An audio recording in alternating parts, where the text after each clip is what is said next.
तो नाज़रीन के नाम अब्दुल-रशीद हजाम साहब हमारे साथ मौजूद हैं, इंस्पेक्टर फिशरीज़ बरंगी सर्कल। हजाम साहब, शुक्रिया आपका वक्त देने का। थोड़ा सा बताइएगा सर, पिछले 5-10 दिनों से जो मसला यहाँ पर खासकर बरंगी नाले में पेश आ रहा है, मछलियाँ जो मर रही हैं, वजूहात है क्या है और आपकी तरफ से कौन से एक्शन जो है अभी तक लिए गए हैं? देखिए सर, आपका बहुत बहुत शुक्रिया, आप यहाँ आए, हमारे साथ बात करने के लिए आए हैं सर। हमें पहले जो शिकायत मौसूल हुई है वो पेंडोबल एरिया में मौसूल हुई है, फिशरीज़ की जो मोर्टलिटी हो रही है। इसके बाद लोअर बेल्ट में हुई है वो बिहाड़, दिवलगाम। तो जब ही हमें शिकायत मौसूल हुई है तो उसी वक्त मैंने अपने स्टाफ को मोबिलाइज़ किया है, मैंने एक टीम तश्कील दी है। मैंने उनको कहा कि आप देखिए इन मछली को क्या हो रहा है। तो हमने जांच पड़ताल करने के लिए एक टीम तश्कील दी है, जिसने हमें बताया है कि ये जो मोर्टलिटी हो रही है इस मॉर्बिड फिश में इसका जो फिज़िकल सिम्टम है, इसमें ये तो लेथार्जिक है मछली, और ये इरेगुलर मूवमेंट है उसका, और ये शैलो वाटर एरियाज में चली जाती है। फिर जब टेम्परेचर इंक्रीज़ होता है तो ये वाटर करंट जहाँ तेज़ होती है वहाँ से बह जाती है और नीचे की तरफ चली जाती है, फिर नीचे उसकी मोर्टलिटी हो जाती है। पहले जब पेंडोबल में ये मोर्टलिटी हुई, इसके बाद मैंने पूरे एरिया को मोबिलाइज़ किया है, हर जगह मैंने इन्फॉर्मेशन ली है। तो जो डक्सन वाला है, डक्सन वाले में अभी तक कोई इन्फॉर्मेशन नहीं मिली है। जो एलन गढ़ोल उधर भी कोई मोर्टलिटी नहीं हो रही है। गुरदमन एरिया में वहाँ भी कोई मोर्टलिटी नहीं हुआ। फिर उसके बाद मैंने खुद देखा है, मैंने सर्वे किया एरिया को, फिर मैं गया था उधर लारू में मैंने खुद देखा है मोर्टलिटी हो रही है, छोटी छोटी मछली को मोर्टलिटी हो रही है। फिर हमने वहाँ से भी स्टाफ को मोबिलाइज़ किया है। तो हम घर घर गए, इसके बाद जो हमने इकदाम उठाए, हम घर घर गए, हमने मास अवेयरनेस लोगों को किया। लोगों को हमने बताया कि आप मछली मत खाइए तब तक जब तक हम पूरी जांच ना करें। हमने व्हाट्सएप ग्रुप में उसको हर गांव में डाले हैं और मस्जिदों में भी ऐलान भी करवाए हैं, और जो हमारे मुलाजिम वो घर घर भी चले गए हैं। उन छोटे छोटे बच्चे जो ये मछली पकड़ते हैं उनको भी हमने हिदायत किया, आप मछली मत पकड़ो और उनको घर मत ले जाओ।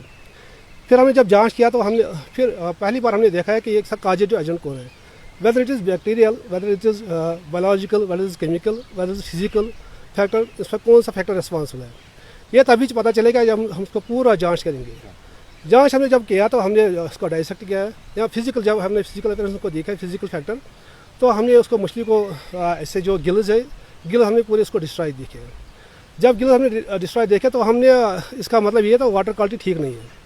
दूसरा जो वजह है, हमने उसको जो लेथार्जिक पाए, लेथार्जिक और ये इरेगुलर मूवमेंट है जो शैलो एरियाज में चली जाती है, इसका मतलब ये काफ़ी वीकनेस उसकी काफ़ी होती है। फिर हमने उसको डाइसेक्ट किया है, फिर हमने इंटरनल जो सिम्टम्स देखे, इंटरनल सिम्टम्स हमें पता करना है, क्योंकि हमें जब पूरा जांच करना है, जांच करने के बाद ही हमने उसको अपलोड करना है नेस्पैड पर। इंटरनल सिम्टम्स जब हमने देखा तो हमने उसको देखा इंटरनल गट जो है वो पूरा रप्चर हुआ है, और इसमें से ड्राप्सी हो रही है, ड्राप्सी का उसमें फ्लूइड जमा हो रहा है, कॉम्बिनेशन फ्लूइड। इससे पता चलता है कि इसको जो इंटरनल आर्गन होता है किडनी जैसा हो, तो वो पूरी डैमेज हो गई है। तो बाद में जब हमें ये पता चला है कि उसका सिम्टम्स क्या है, उसके फिजिकल सिम्टम्स क्या है, उसके इंटरनल सिम्टम्स हमने देखे, तो फिर हमने नेस्पैड पर ये अपलोड किया है। नेस्पैड पर हमने अपलोड करने के लिए हमें पहले लॉगिन करना पड़ता है, फिर हमें साइट पर जाना पड़ता है, साइट पर उसको देखना है, इसको जो लोकेशन है, लोकेशन ट्रेस करना है, लोकेशन के हिसाब से हमने उसको अपलोड करना है। उसके बाद हमने 2 साइट सिलेक्ट की है, एक तो लोअर बेल्ट में और दूसरा ऊपर बेल्ट में। लोअर बेल्ट में हमने बिहाड़ का एरिया चूज़ किया है, क्योंकि वहाँ से ही ज़्यादा हमें शिकायतें मौसूल यहाँ से मोर्टलिटी हो रही है।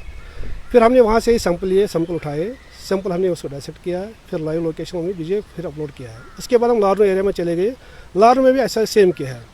तो फिर हमने अपलोड किया है और वहाँ से भी हमें रिस्पांस मिला है, उन्होंने हमें फ़ोन वापस किया है। तो उन्होंने बोला तो चलो हम 1-2 दिन के लिए हम ज़रूर आएंगे और जांच करेंगे।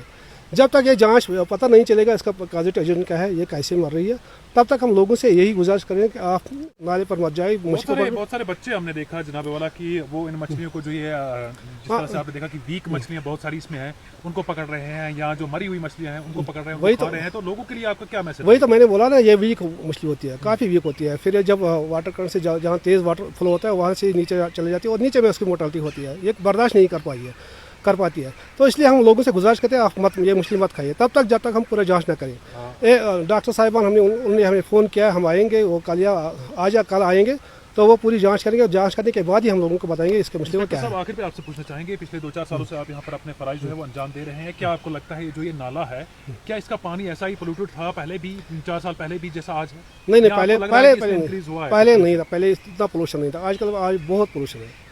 जहाँ ये हम लोगों से गुजारिश करते हैं, चाहे किचन वेस्ट हो, चाहे वो पॉलीथीन बैग उसको वो इसमें ना डालें। और ख़ास कर में जो ये हैवी मशीन होते हैं, ये हमारे फिश का हैबिटेट डिस्ट्रक्ट करते हैं, ब्रीडिंग एंड फीडिंग को डिस्टर्ब करते हैं। वो और नाले में मशीन या ऐसे जहाँ कोई काम होता है, फिर वो नाले में कोई मशीन मैकेनिकल मैनेजर करते हैं एक्सट्रैक्शन, वो मत करिए, वो उसको पूरा प्रॉफिट होना चाहिए।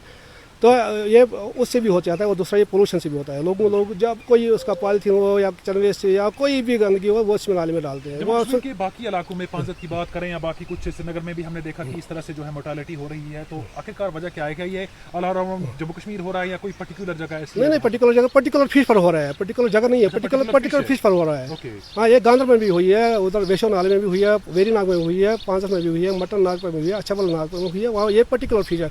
अब ये देखना पड़ता है ना, ये जो ये पर्टिकुलर फिश है, ये होस्ट कैसे बन गई है, वो पर्टिकुलर चाहे बैक्टीरिया हो, वायरस हो, पैरासाइट हो, ये कौन से ये क्यों होस्ट पर्टिकुलर होस्ट बन गए, ये सूटेबल होस्ट क्यों बन गई है? हम कब तक एक्सपेक्ट कर सकते हैं कि डॉक्टर टीम बस आज या कल आएंगे, उन्हें फ़ोन किया है हमें, वो आज या कल आएंगे, वो आएंगे, वो उसको जांच करेंगे, वो उसको पता लगाएंगे क्या है, उसको पैरासाइट है या बैक्टीरिया है, वायरल इन्फेक्शन है, वो हमें बताएंगे, फिर हमें लोगों को बताएंगे क्या है। कंट्रोल हुआ हो सकता है? कंट्रोल हो सकता है, ये फिर ऑटोमेटिकली कंट्रोल भी हो सकता है। जहाँ वेशो नाला में हमने देखा है, वहाँ भी कंट्रोल हो गया, पांचत में भी कंट्रोल हो गया। तो ये कुछ दिन तो रहता ही है, वही तो हम पता लगाएंगे ये क्या है। तो शुक्रिया सर, ये थे इंस्पेक्टर फिशरीज हमारे साथ, जिनका यही कहना है कि जो ये मसला है, इसको हमने पूरी तरह से जो है इसकी जांच की हुई है, और डॉक्टर टीम जो है वो भी 1-2 दिन में यहाँ पर पहुँच जाएगी और पूरी तरह से जो है इनकी जांच की जाएगी, और इसको रोकने की पूरी कोशिश जो है वो हमारी तरफ से जारी है। सभी लोगों का हमारे साथ जुड़ने के लिए बहुत बहुत शुक्रिया। वीडियो को अपने दोस्तों के साथ भी शेयर कीजिएगा। अभी के लिए इतना ही, दीजिए इजाज़त, अल्लाह हाफिज़।